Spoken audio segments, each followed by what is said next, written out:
So next is GIS operation. A GIS consists of a database coupled with a graphics output. The graphics output may be in the form of a map and database may be in the form of a table. Okay. So there are three major types of operations in a GIS.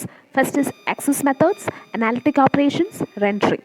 So first is access methods. So the user will have to access some data with certain properties. For that, three questions involved. First is whether the requested data is available in the system. The second question is how long it will take to find that data. Then spatial data structures. So we are relying upon spatial data in GIS. Okay. So spatial data structures pose unusual indexing problems and are a topic into themselves.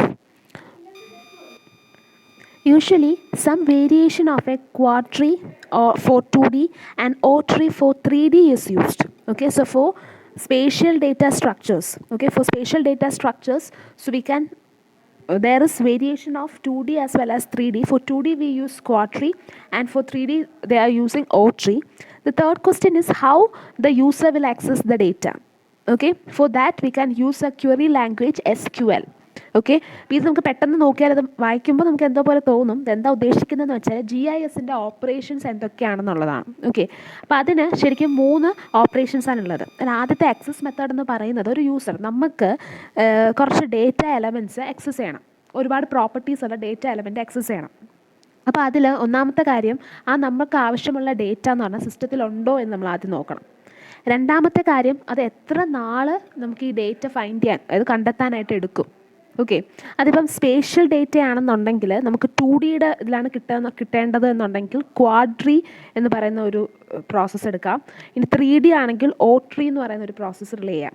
Okay, ഇനി അടുത്തതെന്ന് വെച്ചാൽ ഇനി എങ്ങനെയാണ് നമ്മൾ access ചെയ്യേണ്ടതെന്നുള്ളതാണ്. ഇപ്പോൾ കൂടുതലും ഇതൊക്കെ SQL എന്ന് പറയുന്ന ഒരു ലാംഗ്വേജിൻ്റെ ഫോമിലേക്ക് നമുക്ക് ആക്സസ് ചെയ്യാൻ പറ്റും. ഓക്കെ, അപ്പോൾ ഈ 3 ക്വസ്റ്റ്യൻസ് ആണ് ഇതിൽ നമുക്ക് എങ്ങനെ ഡേറ്റ എങ്ങനെ നമുക്ക് യൂസറിനെ ആക്സസ് ചെയ്യാൻ പറ്റും എന്നുള്ളതാണ്. സോ അത് 3 ചോദ്യങ്ങളാണ് അതിൽ വരുന്നത്.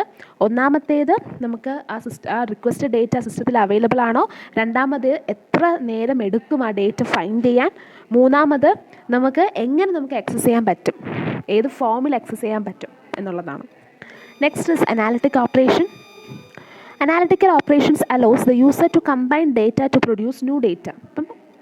അവൈലബിൾ ഡേറ്റാസിനെ കമ്പൈൻ ചെയ്ത് ന്യൂ ഡേറ്റ പ്രൊഡ്യൂസ് ചെയ്യാൻ സഹായിക്കും. The most important operation is the overlay of different spatial data sets to produce a new data set. Most important operation in GIS ആണ്, that is the overlay different spatial data to produce new data. Okay, so that is an analytical operation. What they do with the available data, they combine all the available data to produce a new data set.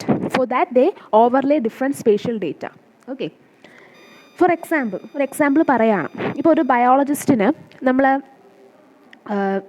ഡോൾഫിൻ്റെ പോപ്പുലേഷനെ effect ചെയ്യുന്ന variables കണ്ടെത്തണം. അപ്പോൾ നമ്മൾ ഒരു given part of ഓഷനാണ് സ്റ്റഡിക്ക് എടുക്കുന്നത്. So അങ്ങനെയാണെങ്കിൽ എന്ത് ചെയ്യും, ആ ഗീവൻ പാർട്ട് ഓഫ് ഓഷനിൽ അവിടുത്തെ നമ്മുടെ വെള്ളത്തിൻ്റെ ടെമ്പറേച്ചർ നോക്കും, അവിടുത്തെ ഫിഷിൻ്റെ പോപ്പുലേഷൻ നോക്കും, പ്രിഡേറ്റേഴ്സ് ആയിട്ടുള്ള ഷാർക്ക് എന്തെങ്കിലും ഉണ്ടോ എന്ന് നോക്കും, പിന്നെ different types of pollution levels ഒക്കെ നോക്കും. ഇപ്പോൾ ഒത്തിരി വേരിയബിൾസ് അവിടെ വരുന്നുണ്ട്. ഓക്കെ, അപ്പോൾ നമ്മൾ എന്ത് ചെയ്യണം, ഇതിനെല്ലാത്തിനെയും കൂടി കോറിലേറ്റ് ചെയ്യണം വിത്ത് പോപ്പുലേഷൻ ഓഫ് ഡോൾഫിൻസ്. അതേ സെയിം കാര്യമാണ് ഇവിടെ നടക്കുന്നത്. Okay, I hope you understand. That means in analytical operation, they produce a new data set by overlaying the available data. Here they are quoting an example. That is, if a scientist need to find out, I think if a biologist need to find out the variables affecting the population of dolphins in a given part of an ocean, then in that part of the ocean, if there is temperature variation may there, predator like shark, population of shark, and various then pollution level of the ocean, etc. So all these are considered, and all these are considered and correlated to find out the variables affecting the population of dolphins. Next is rendering. Rendering operations show the data as some sort of map with the additional information displayed. This is where visualization technique can be applied to GIS. Rendering means what? It means showing the data in the form of a map. That is rendering. So here visualizing techniques are applied to the GIS. Okay.